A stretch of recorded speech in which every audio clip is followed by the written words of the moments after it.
I heard you cut the fucking front end off.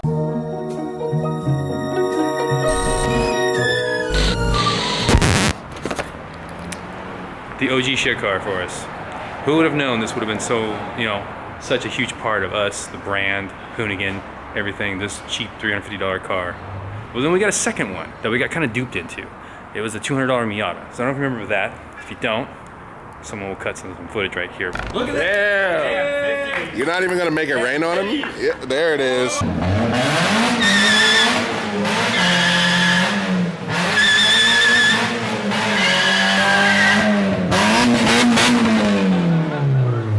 And then we try to kill it.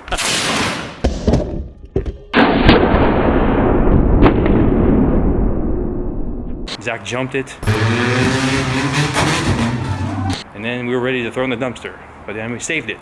And it rose from the ashes like a phoenix. And it became, I guess it's like, I don't even know what actually I'm calling it, but it became the death cart now. So, our buddy here, Danger Dan, is gonna turn the death cart into a functioning, driving, ass-kicking machine. Damn. Hey guys. So first, I'm gonna finish this thing. This thing? It's not for hanging coats? Yeah, it's not a very good hanger as it is. Okay. So I want to put in the drop bars in the back to finish the 4-point of the cage, so it's not moving, flexing. So I'm gonna have to box this and clean it up. I'm gonna have to cut out some of this for the A-pillar bars because we want them to run straight up and over. Then the next thing I want to do is make a big difference here and cut off the front end. What? Yeah, I'm gonna cut that all out. I'm gonna take this radiator out because we got a new one. Even though this one's in decent shape. That one's new. That one's new. Well, it's new. Yeah. I'm cutting this off right by the sway bar. In front? In front of the sway bar for now. I mean, we have a kink over here. Yeah. I don't know what I have to do with that later. So that might have been from possibly when Zach jumped it, maybe? I don't know. Cut the footage. So, where does the cooling going to live now? Is it going to live in the rear, or is it going to be... That's to be debated. Oh, to be determined. Tell me what you want to see. You're okay with it being in the rear? Yeah, just a little bit. All right. bit. Just a little bit? Just a little bit. But, yeah. I'm going to cut that off. I'm going to see what it looks like, and we'll debate from there. And I'll just throw a radiator around and make it look cool. These are going to have to be plated in as well. If Zach jumped this again, it would just go... It would fold like this. Yeah. And fold up, Taco. so... That's what I'm trying to prevent. Yeah, no, tacos are not good for this case. I'd like to have the drop bars done. I'll probably end up doing some kind of an X. Just crappy stuff to do today. But it's gonna make a lot of progress. So, as I found out, I screwed up and I didn't turn on the GoPro, but stuff has happened. I took off the whole front end basically. I took out the radiator. I decided the sway bar was useless. The air box doesn't need to be there. So here's some of the progress there. I took the sway bar out because you can see the bend is actually before the sway bar is, so it doesn't matter. So we don't need it anymore. So I took that out and I'll make some new mounts for it. I'm gonna box this area right here. So I figured out the damage is basically to this point, cut that off, box it, and we'll build a new front end out. From there, I'm gonna cut all this off, box that, that'll be done. I have to cut out this rain tray, and then we'll go back to boxing this area. See, I drew these out. Kind of odd because the subframe bolts into this section right here. So I don't really want to cover that up, but I may cover it up because it's just kind of convenient for me. And if it ever breaks, I'll just make something else. So that's where we're at. Hopefully I have a lot more progress on film this time.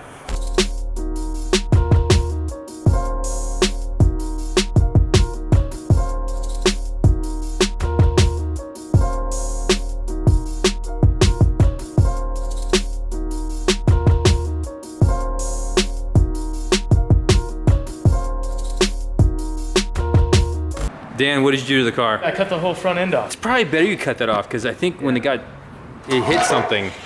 It's not exactly straight. It was facing up, kind of. Yeah. Like or as we can say, we crashed it as it grew.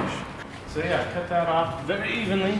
So I will box this up and then make a nice kind of front bar. I'm gonna straighten up the back a bit, making room for pads as well. Yeah. Box that, box here for the drop bars.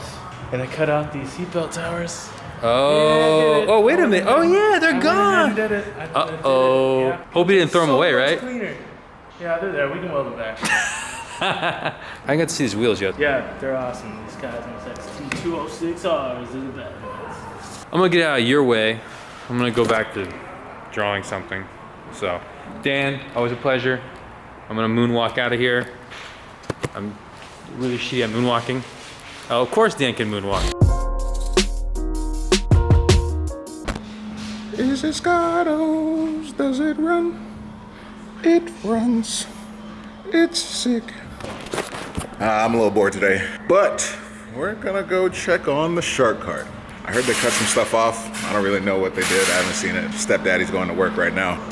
Oh man, what's cracking? I heard you cut the fucking front end off. Yeah, I cut it off even before or after the sway bar because it was so bent that the sway bar was doing nothing. Okay. I trimmed off all the back stuff, tried to get it flush, built some plate. I see you fulfilled Rob's dreams and grinded all that nasty Gnar stuff. metal down, so I'm trying to, yeah. So I'm gonna box this stuff in, do the rear drop bars, maybe put a diagonal in. We spoke about putting in some side pieces just to test it. So Dan's about to crack down on shark cart. It's we actually want to finish this thing quickly so we can enjoy That's the name it. now, isn't it? Yeah. You what? That's the name, isn't it? Shark cart. Shark cart. All right, well, I'll let you get to work. Time lapse.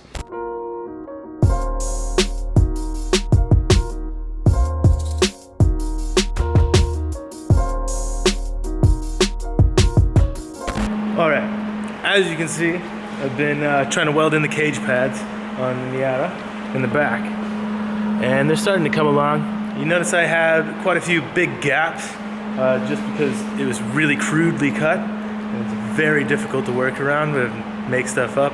I don't really have enough material, so I've bridged some pretty big gaps. You see me use TIG filler rod. I know it's not really the proper way, but it's an easy way to do it if you have nothing on hand. So you can see, yeah, kind of the gaps I was dealing with here. That's why I was using that filler.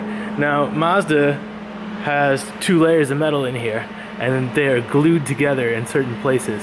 And you can see all this old glue from everything else. This is one of the hardest things to do in a Miata. You must clean almost everything out of it just because it will catch fire and it'll just bubble up the weld. You can see it spraying back at me. It's really difficult because it wants to burn through this first layer into the glue and then it will come back out. And that makes it a really big pain in the ass. And normally on a Miata, you kind of start up in here because the cage is much more forward. And this is even more of a pain because there's more glue. And then right here, obviously we have the fuel tank underneath. So I've covered that up with a blanket that is flame resistant, so hopefully that saves me. But on hand I also have a fire extinguisher just in case. But if anything else goes wrong, I will abandon shark cart.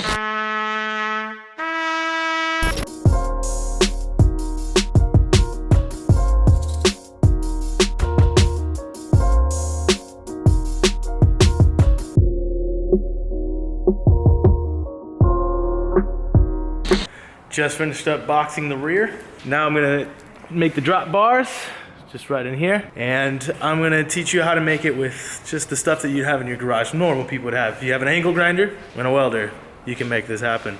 I don't have a fancy tubing notcher. I'm not gonna use one today. But I will eventually when we start getting into more intricate stuff. But I wanna show you how we can do it just kind of the old school way with a tubing notcher. Without a tubing notcher, sorry. First things first. Quick measurement. I'm gonna go with a few inches over because I want to overshoot it to notch it in correctly, and then we're gonna have to kind of walk it down since I'm not gonna use any real tools to start that off with, and I don't have an exact spot where I want to notch it yet. So I'd like to notch it to where I can get this piece in first, and then slowly walk this one to where I want it and make this side match.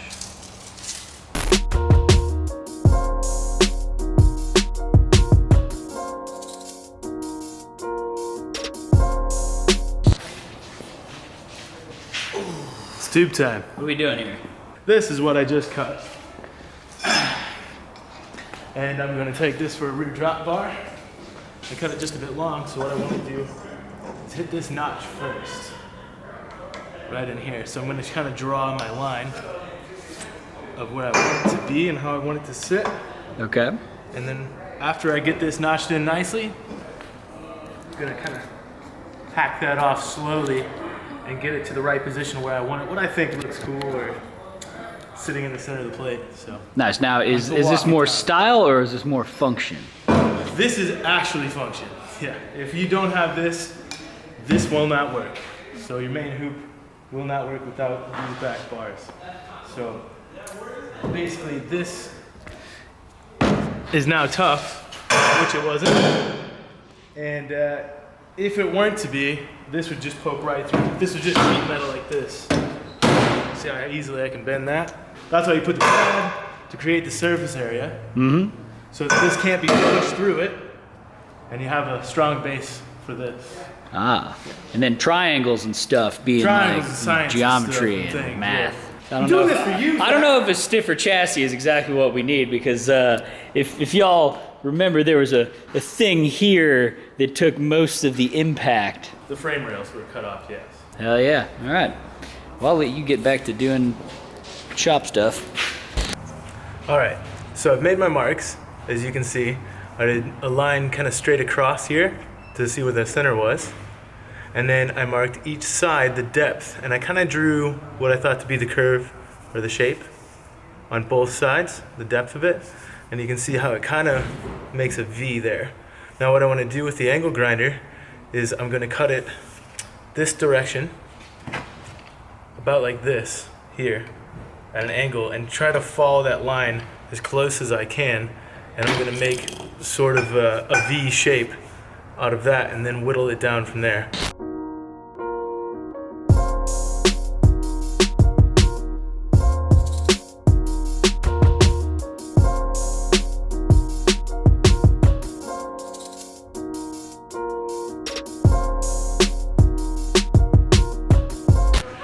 So you can see, it's kind of smoothed out now. Looks pretty nice. These are still little sharp edges. I don't want that. So I'm gonna clean that up, but I do wanna just check and see the fitment. I usually have a test piece just kind of lying around the same diameter and just see how the fitment is.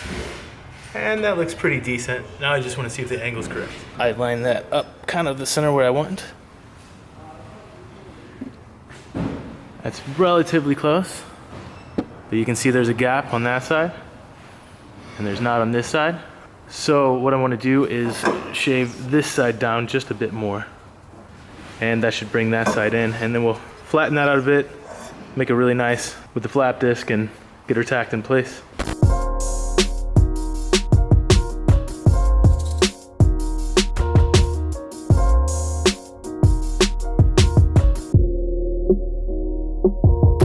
Alright, so we have pretty much our finished piece here for the notch.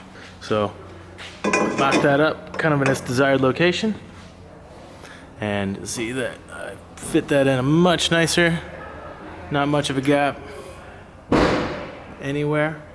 It'll still be improved on just a little bit before I weld it, but that's a fairly good cut. I'm just going to make a quick mark on both sides. And I believe this line to be the very center of the tube. And here I'm just going to draw a line straight, just so I can get the angle. So that would be my first guess on the angle. And then after this cut, I'll move it back slowly, so it'll start to walk in forward to where the location I want, which is basically right smack dab in the center. This is where that mark on the side becomes really handy. See it sitting straight up and down now, and now I have the cut in the desired spot.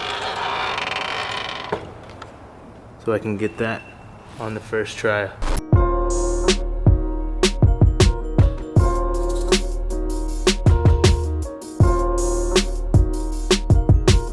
So there's kind of the finished cut on that. Quite painstaking, and it takes a lot of time, but you can see that's where I wanted it lined up before, just two rough estimate marks, and I have it sitting pretty nice on the pad where I want it. So I'm gonna go ahead and tack this side up wherever I like it, I didn't want to bring it too much further in because I don't like the way it looks for the lean of it. One thing I forgot to mention before I even tack this up, I cleaned this up just a bit with some Scotch-Brite pad. That's what you should do, just to make sure there's no inclusions in the weld. So I'm going to clean up both ends of this and the bar and this as well, just to give everything a nice clean surface.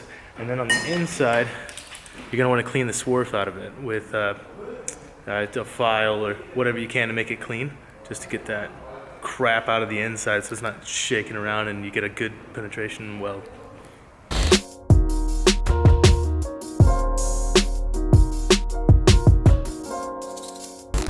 Got everything tacked up, ready to go, ready to weld. Made sure everything is straight. Basically just followed the same thing I did on that side, same procedure, but a good viewpoint is from the side here. So you want to make sure that these bars are in line like that. Everything's really straight. So now I've just got to weld up the joints. And another reason to cut some stuff long is so you can have some spare stuff to tune up the welder. So basically I always try to create the same situation I have. So I have the same thickness plate, the same wall tubing, and I want to get all of my weld settings correct before I actually weld the cage. And again, I'm gonna have to clean this up a little bit more. Just dropped off some acetone, which helps clean out some of the stuff from inclusions, or prevent inclusions rather. And we'll see how it looks when we're done.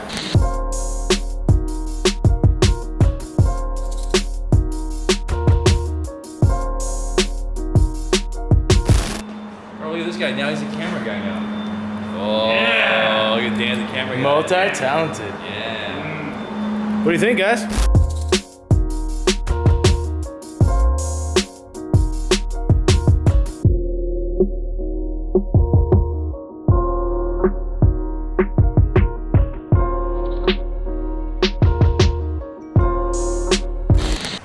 I think we're pretty much done here today, so I'd say, let's rock!